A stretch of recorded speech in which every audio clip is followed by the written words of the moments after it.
ओम शांति। 17 अगस्त की बाबा की मुरली। मीठे बच्चे, विनाशी शरीरों से प्यार न करके अविनाशी बाप से प्यार करो तो रोने से छूट जाएंगे। प्रश्न, अनराइटियस प्यार क्या है और उसका परिणाम क्या होता है? उत्तर, विनाशी शरीरों में मोह रखना अनराइटियस प्यार है। जो विनाशी चीज़ों में मोह रखते हैं वह रोते हैं। देह अभिमान के कारण रोना आता है।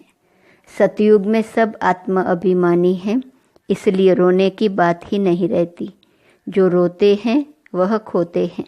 अविनाशी बाप की अविनाशी बच्चों को अब शिक्षा मिलती है, देही अभिमानी बनो तो रोने से छूट जाएंगे। ओम शांति।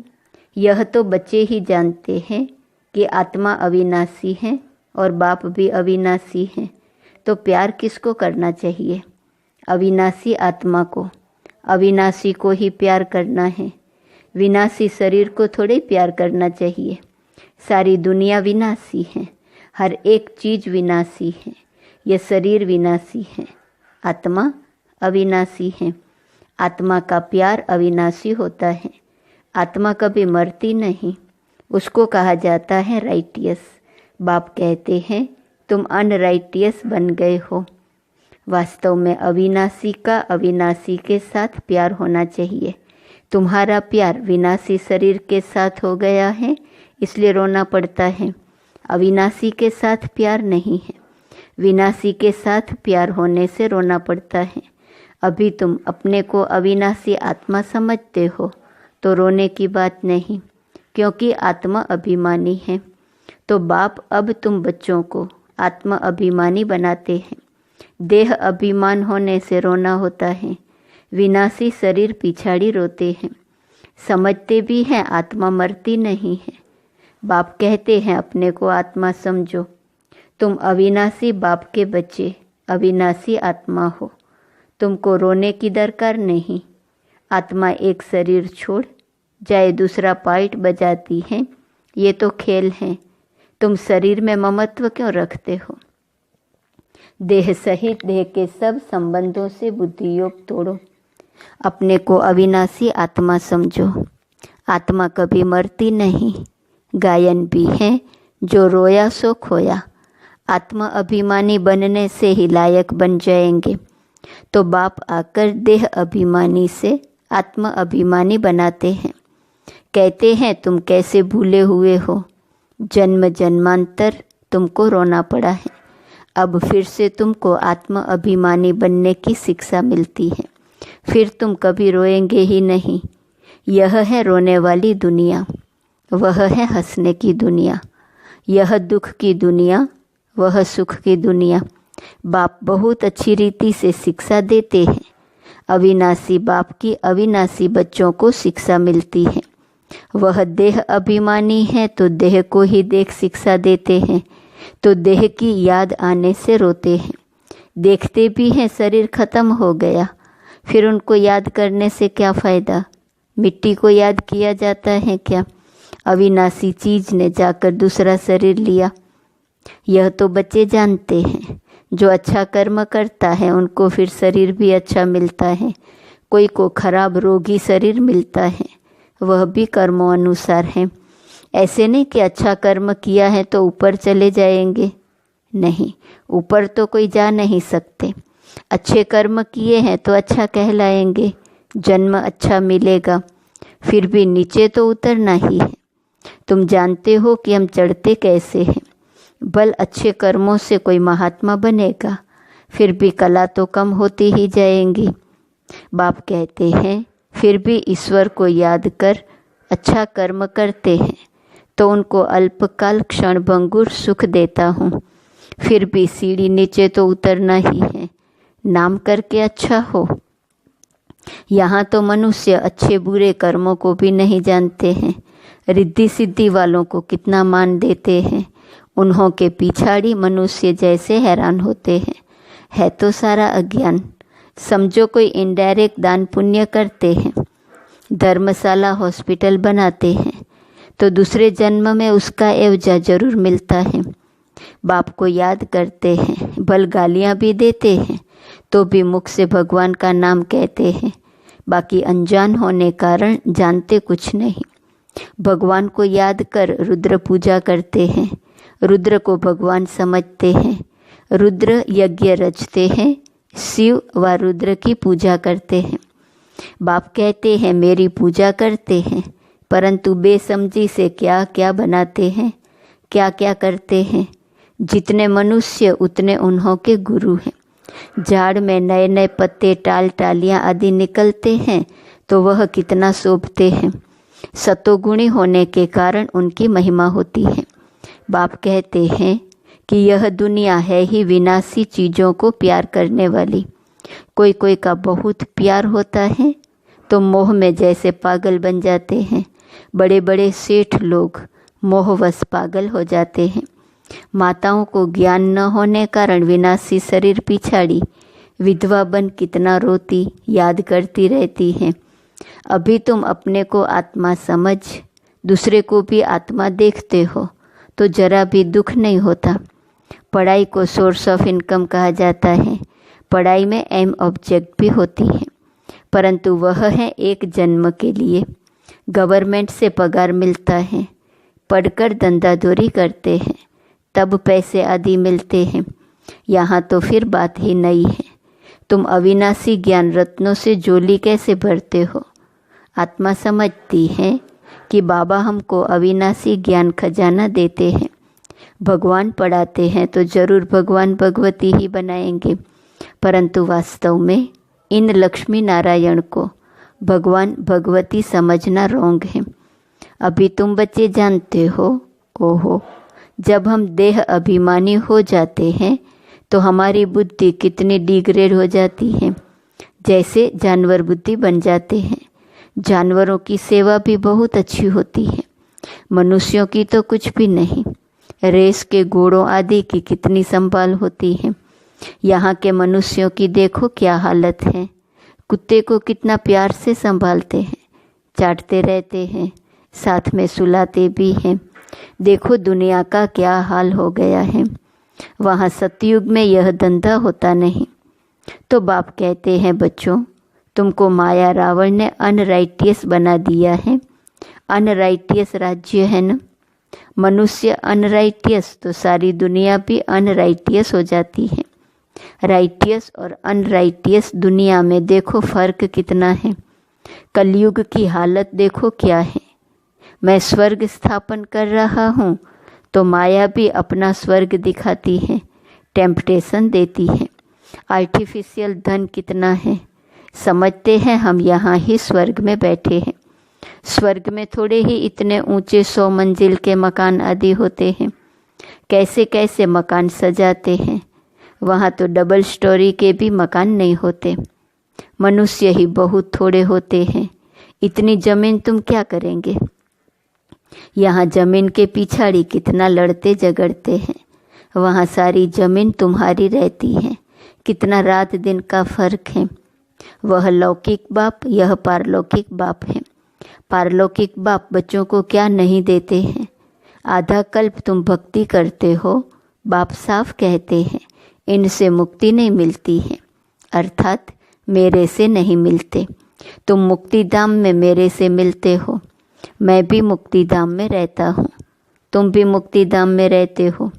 फिर वहाँ से तुम स्वर्ग में जाते हो।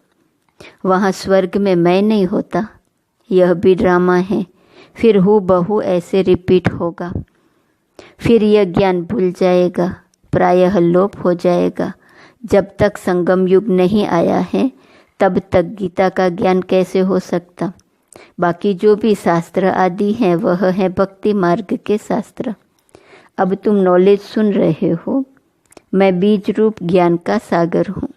तुमको कुछ करने नहीं देता, पाँव भी पड़ने नहीं देता। पाँव किसका पड़ेंगे। शिव बाबा के तो पाँव है नहीं। यह तो ब्रह्मा के पाँव पड़ना हो जाएगा। मैं तो तुम्हारा गुलाम हूँ। उनको कहते हैं निराकारी, निरअहंकारी। सो भी जब वह एक्ट में आए तब तो निरअहंकारी कहा जाए। बाप तुमको अथाह ज्ञान देते हैं। यह है अविनाशी ज्ञान रत्नों का दान। फिर जो जितना लेवे, अविनाशी ज्ञान रत्न लेकर फिर औरों को दान करते जाओ। इन रत्नों के लिए ही कहा जाता है एक एक रत्न लाखों का है। कदम कदम पर पदम देने वाला तो एक ही बाप है। सर्विस पर बड़ा अटेंशन चाहिए। तुम्हारा कदम है याद की यात्रा का, उनसे तुम अमर बन जाते हो। वहाँ मरने आदि का फिक्र होता नहीं। एक शरीर छोड़ दूसरा लिया। मोहजीत राजा की कथा भी सुनी होंगी। यह तो बाप बैठ समझाते हैं। अब बाप तुमको ऐसा बनाते हैं। अभी की ही बातें हैं। रक्षाबंधन का पर्व भी मनाते हैं। यह कब की निशानी है? कब भगवान ने कहा कि पवित्र बनो? यह मनुष्यों को क्या पता कि नई दुनिया कब, पुरानी दुनिया कब होती है? यह भी किसको पता नहीं। इतना कहते हैं कि अभी कलयुग है, सतयुग था, अभी नहीं है। पुनर्जन्म को भी मानते हैं। 84 लाख कह देते हैं तो जरूर पुनर्जन्म हुआ ना। निराकार बाप को सब याद करते हैं। वह है सब आत्माओं का बाप। वही आकर समझाते हैं। देहधारी बापू तो बहुत हैं। जानवर भी अपने बच्चों के बापू हैं। उनके लिए तो ऐसा नहीं कहेंगे कि जानवरों का बाप। सतयुग में कोई कुछ कीचड़ पट्टी होती नहीं। जैसा मनुष्य वैसा फर्नीचर होता है। वहाँ पंछी आदि भी फर्स्ट क्लास खूबसूरत होते हैं। सब अच्छी अच्छी चीज़ें होंगी। वहाँ फल कितना स्वीट बड़े होते हैं। फिर वह सब कहाँ चला जाता है? स्वीट से निकल कड़ुआहट आ जाती है। थर्ड क्लास बन जाते हैं तो चीज़ें भी थर्ड क्लास बन जाती हैं। सतयुग है फर्स्ट क्लास तो सब चीज़ें फर्स्ट क्लास मिलती हैं। कलयुग में है थर्ड क्लास। सब चीज़ें सतो रजो तमो से पास होती हैं। यहाँ तो कोई मज़ा नहीं है। आत्मा भी तमो प्रधान तो शरीर भी तमो प्रधान है। अभी तुम बच्चों को ज्ञान है। कहाँ वह कहाँ यह, रात दिन का फर्क है। बाप तुमको कितना ऊंच बनाते हैं। जितना याद करेंगे हेल्थ वेल्थ दोनों मिल जाएंगे। बाकी क्या चाहिए? दोनों चीज़ों से एक नहीं होंगी तो हैप्पीनेस नहीं होगी। समझो हेल्थ है वेल्थ नहीं तो क्या काम के। गाते भी हैं, पैसा है तो लाड गाना घूम कर आओ। बच्चे समझते हैं भारत सोने की चिड़िया था। अब सोना कहाँ? सोना चांदी तांबा गया। अभी तो कागज़ ही कागज़ है। कागज़ पानी में बह जाए तो पैसे कहाँ से मिले? सोना तो बहुत भारी होता है। वह वहाँ ही पड़ा रहता है। आग भी सोने को जला ना सके। तो यहाँ सब दुख की बातें हैं। वहाँ यह सब बातें होती नहीं। यहाँ इस समय अपार दुख है। बाप आते ही तब है जब अपार दुख है। कल फिर अपार सुख होगा। बाबा तो कल्प कल्प आकर पढ़ाते हैं। यह कोई नई बात थोड़ी ही है। खुशी में रहना चाहिए, खुशी ही खुशी, यह अंत की बात है। अतीन्द्रिय सुख गोप गोपियों से पूछो। पिछाड़ी में तुम बहुत अच्छी रीति समझ जाते हो। रियल शांति किसे कहा जाता है यह बाप ही बताते हैं। तुम बाप से शांति का वर्षा लेते हो। उनको सब याद करते हैं। बाप शांति का सागर है। बाप समझाते हैं मेरे पास कौन आ सकते हैं। फलाना फलाना धर्म फलाने फलाने समय पर आते हैं। स्वर्ग में तो आ न सके। अभी साधु संत ढेर निकल पड़े हैं तो उन्हों की महिमा होती है। पवित्र हैं तो उनकी महिमा जरूर होनी चाहिए। अभी नए उतरे हैं। पुरानों की तो इतनी महिमा हो न सके। वह तो सुख भोग तमो प्रदान में चले गए हैं। कितने ढेर गुरु किस्म किस्म के निकलते जाते हैं। इस बेहद के झाड़ को कोई जानते नहीं है। बाप समझाते हैं कि भक्ति की सामग्री इतनी है जितना झाड़ फैला होता है। ज्ञान बीज कितना थोड़ा है। भक्ति को आधा कल्प लगता है। यह ज्ञान तो सिर्फ इस एक अंतिम जन्म के लिए है। ज्ञान को प्राप्त कर तुम आधा कल्प के लिए मालिक बन जाते हो। भक्ति बंद हो जाती है, दिन हो जाता है। अभी तुम सदा काल के लिए हर्षित बनते हो। इसको कहा जाता है ईश्वर की अविनाशी लॉटरी। उसके लिए पुरुषार्थ करना पड़ता है। ईश्वरीय लॉटरी और आसुरी लॉटरी में कितना फर्क होता है।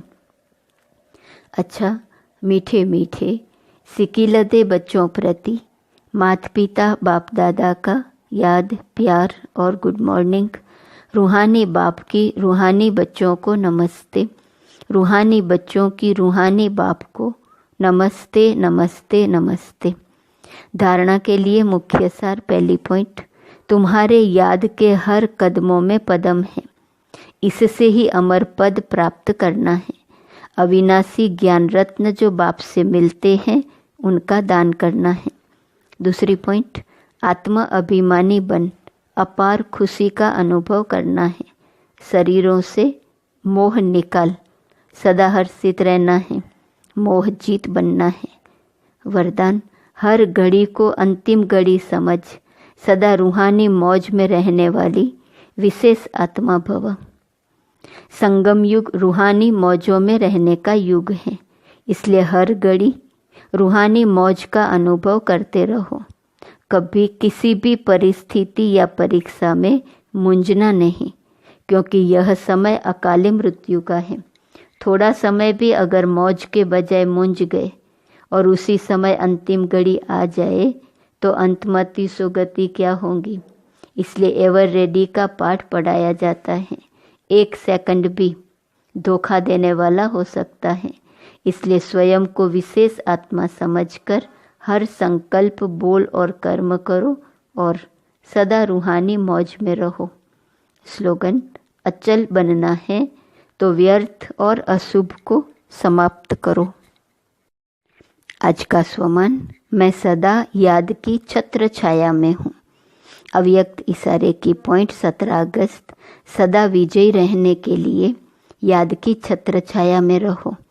जो सदा छत्र छाया के अंदर रहते हैं वे सर्व प्रकार के माया के विघ्नों से सेफ रहते हैं। उन पर किसी भी प्रकार से माया की छाया पड़ नहीं सकती। यह 5 विकार दुश्मन के बजाय दास बन सेवाधारी बन जाते हैं। जैसे विष्णु के चित्र में दिखाते हैं कि सांप ही सैया और सांप ही छत्र छाया बन गए। यह विजय की निशानी है।